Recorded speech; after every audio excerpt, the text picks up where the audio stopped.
और उधर गाजा के अल शिफा अस्पताल पर हमास और इजराइल की सेना के बीच टक्कर जो है वो और भी ज्यादा खौफनाक हो गई है, बेहद तेज हो गई है। इजरायली सेना के दावे के मुताबिक अल शिफा अस्पताल में बिजली की सप्लाई के लिए उसकी तरफ से ईंधन भेजा गया, लेकिन हमास के लड़ाकों ने अस्पताल प्रशासन को उस ईंधन को लेने से नहीं दिया। गाजा के अल शिफा अस्पताल के जनरेटर में ईंधन नहीं होने की वजह से 2 दिनों से, जी हां 2 दिनों से अस्पताल में बिजली की सप्लाई पूरी तरह से ठप है।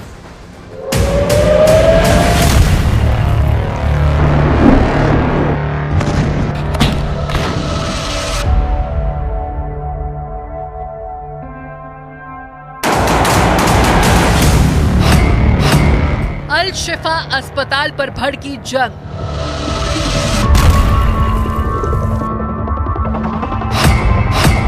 इजरायली सैनिकों की घेरेबंदी सख्त।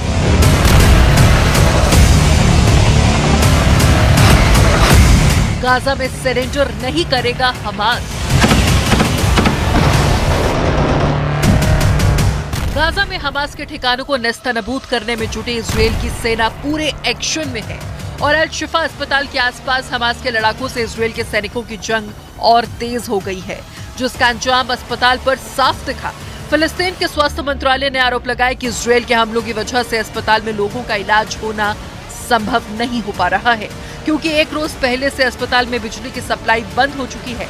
अस्पताल के जनरेटर का ईंधन खत्म हो चुका है, लेकिन इन आरोपों से इंकार करते हुए इजरायल ने उल्टे हमास पर आरोप मढ़ दिए।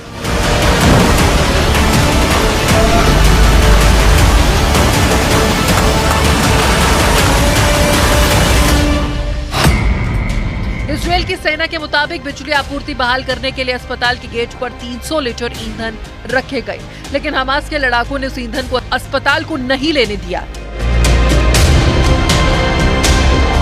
इजरायल के रक्षा विभाग ने इस मदद का एक वीडियो भी जारी किया, जिसमें उसके सैनिक गैलन में ईंधन लेकर अल शिफा अस्पताल की तरफ जाते दिखे।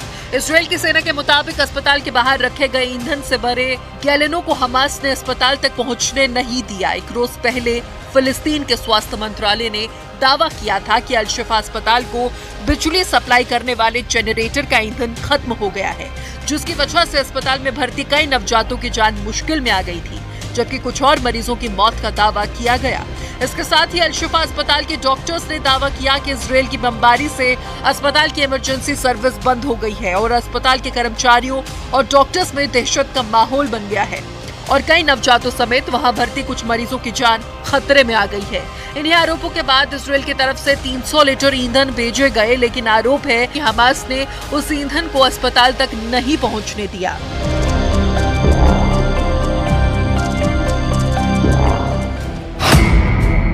सरेंडर नहीं करेगा हमास। यही नहीं, खबर यह भी है कि अल शिफा अस्पताल की स्थिति को लेकर हमास ने इजरायल के साथ बंधकों को लेकर बातचीत का प्लान टाल दिया। हमास के लड़ाकों के पास इजरायल के 200 से ज्यादा बंधक हैं। उन बंधकों को छुड़ाने के लिए इजरायल पूरी ताकत से जुटा है। इस बीच इजरायल को लगा कि अल शिफा अस्पताल में बिजली आपूर्ति ठप होने की वजह से हमास झुक जाएगा, लेकिन ऐसा होता दिख नहीं रहा।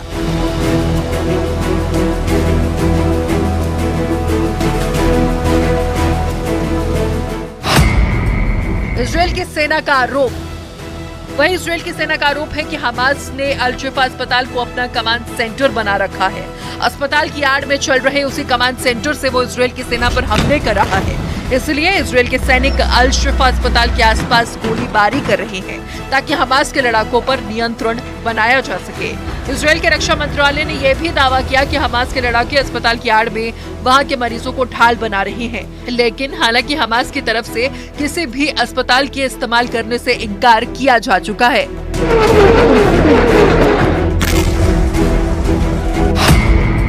अल शिफा अस्पताल पर चिंतित WHO।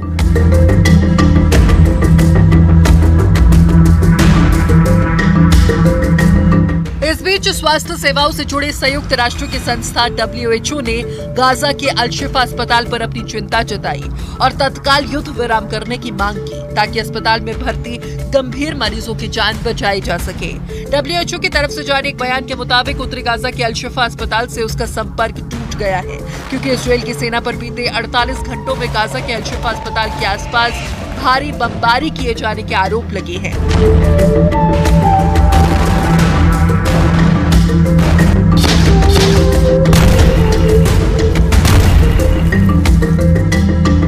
जिसकी वजह से शिफा अस्पताल के डॉक्टरों ने ऐलान कर दिया कि अस्पताल सेवा से पूरी तरह से बाहर हो गया है, जिसकी वजह से अस्पताल में भर्ती कई नवजातों की जान मुश्किल में आ चुकी है।